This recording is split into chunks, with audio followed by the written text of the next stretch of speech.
जिस दिन से चला हूं मेरी मंजिल पे नजर है। जिस दिन से चला हूं मेरी मंजिल पे नजर है। आंखों ने कभी मील का पत्थर नहीं देखा। सलाम, नमस्ते, सत श्री अकाल। मैं हूं आपके साथ हर्षिता मिश्रा और आप देख रहे हैं टाइम्स मेल। ऑस्ट्रेलिया के सिडनी में 14 दिसंबर 2025 को होने वाली वारदात ने पूरी दुनिया को झकझोर कर रख दिया है। जहां एक तरफ इस वारदात को इस्लामिक आतंकवाद का नाम दिया गया, वहीं दूसरी तरफ इस वारदात में आतंकवादियों से अकेले लोहा लेने वाले अहमद अल अहमद को एक हीरो के तौर पर पूरी दुनिया में नई पहचान मिली है। आतंकवादियों ने 16 लोगों को मौत के घाट उतार दिया। इसमें डिफेंस फोर्स से ताल्लुक रखने वाले इजरायली भी हैं। ये वारदात के पीछे ISIS के शामिल होने के इशारे मिल रहे हैं, जो बताने के लिए काफी है कि जैसे ही सीरिया में हुकूमत बदलने की बारी आई, जैसे ही इराक से अमेरिका का बोरिया बिस्तर समेटने की बारी आई, जैसे ही सीरिया से अमेरिका अपना झोला झंडा उठाकर चलने की तैयारी करता है, वैसे ही अचानक दाइश ने अपने हमले शुरू कर दिए। सिडनी के बॉडी बीच पर किए गए इस हमले में शामिल आतंकियों का ताल्लुक दाइश से बताया जा रहा है। आतंकियों की गाड़ी से दाइश के झंडे और उसके निशान बरामद हुए हैं, जो बताने के लिए काफी है कि इस वारदात के तार ऑस्ट्रेलिया से लेकर सीरिया, इराक और इसराइल तक पहुंच रहे हैं। एक इशारा यह भी मिल रहा है कि ऑस्ट्रेलिया ने फिलिस्तीन को रिकॉग्नाइज किया है। ऑस्ट्रेलिया ने इसराइल के खिलाफ अपना नजरिया पेश किया और फिलिस्तीन के मजलूमों के साथ खड़ा रहा। इसलिए भी फिलिस्तीनियों को बदनाम करने के लिए यह हमला खुद इसराइल ने कराया होगा। जैसे ही ये वारदात मंजरे आम होती है, वैसे ही बेंजामिन नेतन्याहू ने इसे यहूदी विरोधी करार दिया और सीधे सीधे इसका ताल्लुक फिलिस्तीन से जोड़ दिया। नेतन्याहू ने ऑस्ट्रेलिया में होने वाली इस वारदात के लिए ऑस्ट्रेलिया की सरकार और ऑस्ट्रेलिया के प्रधानमंत्री एंथनी अल्बनीज को जिम्मेदार ठहराना शुरू कर दिया। नेतन्याहू ने फिलिस्तीन को रिकॉग्नाइज को इस वारदात के लिए जिम्मेदार ठहराया और इसराइल ने ऑस्ट्रेलिया पर ही सारा इल्जाम थोप दिया। ये इशारा कर रहा है कि अगर एंथनी अल्बनीज ने इसराइल की हाँ में हाँ मिलाया होता तो शायद सिडनी में हमला ना हुआ होता। नेतन्याहू यही समझाने लगा है कि ऑस्ट्रेलिया ने अगर फिलिस्तीन के मामले में अपना नजरिया बदल लिया तो इसराइल की नजर में ऑस्ट्रेलिया के सारे दाग धुल जाएंगे। इसराइल एक महीन सियासत कर रहा है और इस सियासत के पीछे उस ज़ायनिस्ट लॉबी को बढ़ावा मिल रहा है, जिस लॉबी के तहत दाइश को खड़ा किया है। यानी ISIS की बुनियाद ही ज़ायनिस्ट लॉबी पर खड़ी की गई है। वहीं ज़ायनिस्ट लॉबी अब दाइश की आड़ में अपने हाथ पैर फैला रहा है। ये बात भी वाज़ेह हो गई है कि हमलावर बाप और बेटे थे। 50 साल के साजिद अकरम और उसके 24 साल के बेटे नवेद अकरम ने इस हमले को अंजाम दिया था। इस हमले में इस्तेमाल किए गए हथियार बिल्कुल नॉर्मल और लाइसेंसी थे, जिसका इस्तेमाल इस हमले में किया गया। अभी तो इस हमले को दाइश के तौर पर जोड़ा जा रहा है और यह भी कहा जा रहा है कि दोनों हमलावर बीते महीने फिलीपींस गए थे और अब यात्रा की जांच की जा रही है।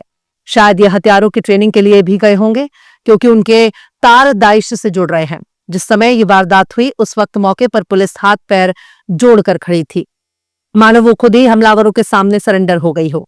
लेकिन एक मर्द के बच्चे ने हिम्मत दिखाई और 2 में से एक आतंकवादी को धर दबोचा। उसके हाथ से हथियार भी छीन लिया, खुद भी गोली खाई, लेकिन हमलावर से हथियार छीनने में कामयाब रहा। ऑस्ट्रेलिया के राष्ट्रपति एंथनी अल्बनीज अस्पताल पहुंचकर ऑस्ट्रेलिया के हीरो अहमद अल अहमद से मुलाकात करते हैं। उनकी बहादुरी, हिम्मत और हौसले की तारीफ करते हैं। अहमद को 2 गोलियां लगी हैं और वो अभी जेरे इलाज है। उनके वालिद ने भी अपने बेटे पर फक्र जताया है। कुछ गुमराह करने वाले मीडिया आउटलेट्स ने अहमद के नाम को बदलकर उसे गलत साबित करने की कोशिश की और ये दावा करने लगे कि आतंकवादियों से लड़ने वाला अहमद नहीं, बल्कि सिडनी का टेलीकॉम इंजीनियर एडवर्ड क्रैबट्री है। लेकिन धीरे धीरे चड्डी गैंग का चेहरा बेनकाब हो गया। अहमद ने आतंकवादियों को धूल चटाया, उसका नाम सबको मालूम हो गया। ऑस्ट्रेलियन और इजरायली मीडिया ने खुद ही चड्डी गैंग के मुंह पे कालिख पोत दिया था। खैर, जल्दी एजेंडा चलाने वाले बेनकाब हो चुके हैं। अहमद बहादुरी का एक नया नाम बन चुका है, जिसे पूरी दुनिया में याद किया जा रहा है। लेकिन ऐसे में सवाल यह भी उठता है कि आखिर ये दाइश कौन है? कौन है ये ISIS और क्यों ये ऐसे हमले करके मुसलमानों को ही परेशान कर रहा है?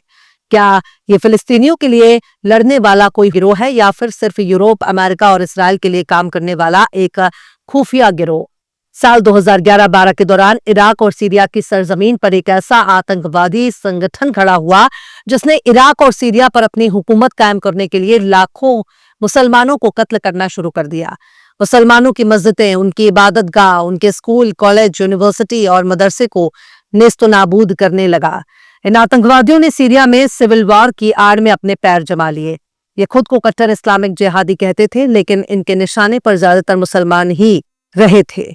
यानी इतना तो जाहिर हो चुका था कि ये ना तो दाइश का ताल्लुक इस्लाम से है और ना ही मुसलमानों से, बल्कि ये एक ऐसी जमीन तैयार कर रहे थे जिस पर पश्चिमी देशों की फौज को बुलाया जाए, ताकि इस इलाके के लिए तेल, कोयला, सोना, चांदी और नेचुरल रिसोर्सेज पर कब्जा हो सके, क्योंकि ये जितना ज्यादा आतंक मचाएंगे, इन्हें रोकने के लिए अमेरिका और नाटो आएंगे।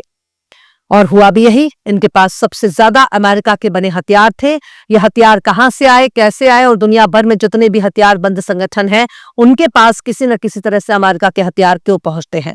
इन सवालों के जवाब में अक्सर यही कहा जाता है, काला बाजारी के जरिए ये हथियार दाइश तक पहुंचे। लेकिन सवाल यह है, क्या ब्लैक मार्केटिंग के जरिए यह हथियार दूसरे देशों के आतंकवादी संगठनों तक पहुंच सकते हैं, जब तक कि खुद अमेरिका ना चाहे?